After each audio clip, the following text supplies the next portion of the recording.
Assalamualaikum warahmatullahi wabarakatuh.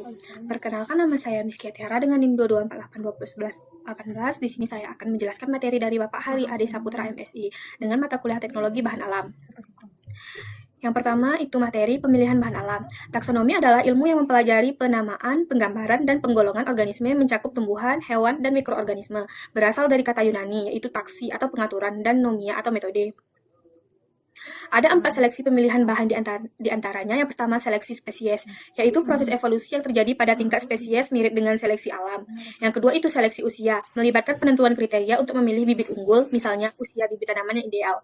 Yang ketiga itu seleksi bagian tubuh, bertujuan untuk menciptakan efek visual yang diinginkan seperti memperbesar dan memperkecil bagian tubuh. Yang keempat itu seleksi alokasi atau musim. Seleksi alokasi dan musim langkah ini penting untuk memastikan pertumbuhan dan tanaman yang optimal. Selanjutnya, penyiapan bahan. Tahapan memperoleh simplisia diantaranya pengumpulan, sortasi, pencucian, perajangan, pengeringan, sortasi kering, pemeriksaan mutu, pengepakan, dan penyimpanan. Sortasi basah adalah untuk memisahkan cemaran dari bahan simplisia. Sedangkan pencucian adalah simplisia yang mengandung zat yang mudah larut di dalam air mengalir dicuci dalam waktu sesingkat mungkin. Sedangkan perajangan adalah untuk memudahkan proses pengeringan, pengepakan, dan penggilingan.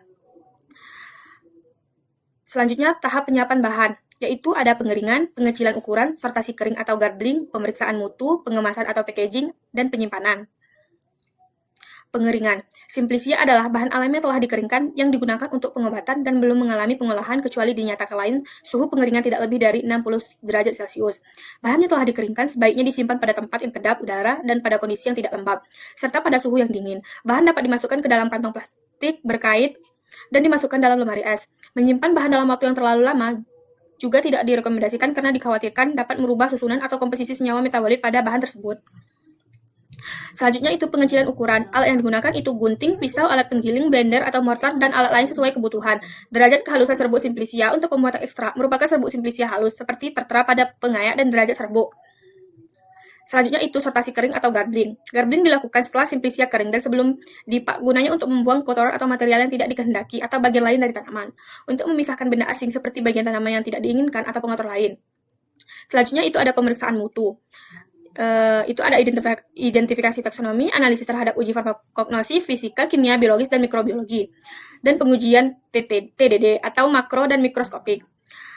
Parameter yang diperiksa itu ada kadar air dan susu pengeringan, kadar abu total dan abu tak larut asam, kadar serat, komponen yang dapat diekstrak, kandungan senyawa aktif, kontaminan mikroba, residu pestisida, analisis impuritas organik atau anorganik. Selanjutnya pengemasan atau packaging. Pengepakan tergantung pada tempat tujuan, jauh, dan dekatnya. Cara pengangkutan, perkiraan lama di perjalanan. Pengepakan juga bertujuan untuk mengurangi volume sampel sehingga lebih ekonomis terkait dengan biaya pengangkutan. Pada packaging disatukan label simplisia meliputi nama simplisia, asal, waktu panen, nama kolektor, kandungan senyawa aktifnya. Selanjutnya penyimpanan. Cara dan tempat penyimpanan yang sesuai merupakan faktor penting untuk menjaga kualitas simplisia. Gudang penyimpanan harus tahan api, konstruksi baja, tahan panas, dan tahan rayap. Selanjutnya itu ekstraksi bahan alam.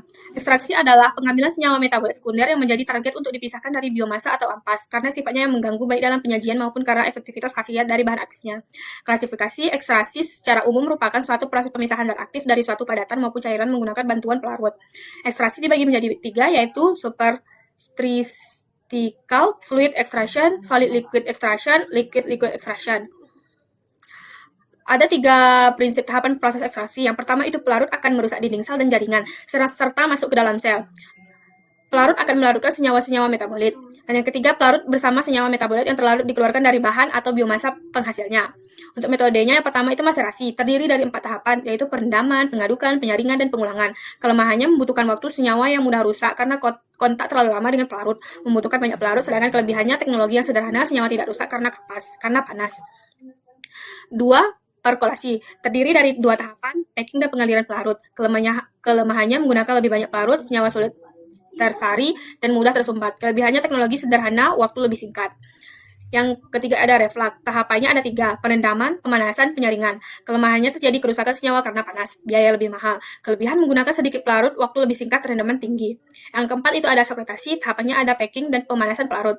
Kelemahannya itu terjadi kerusakan senyawa karena panas dan biaya yang lebih mahal. Kelebihannya adalah menggunakan sedikit pelarut, waktu lebih singkat, dan rendaman lebih tinggi.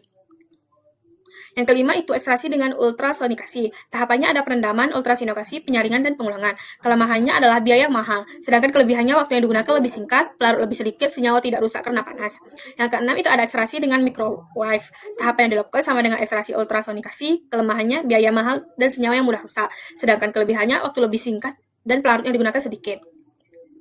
Yang ketujuh ada ekstraksi dengan tekanan. Tahapannya sama dengan metode ultrasonikasi. Kelemahannya biaya sangat mahal dan kelebihannya waktu lebih singkat dan tidak rusak karena panas dan rendamannya tinggi.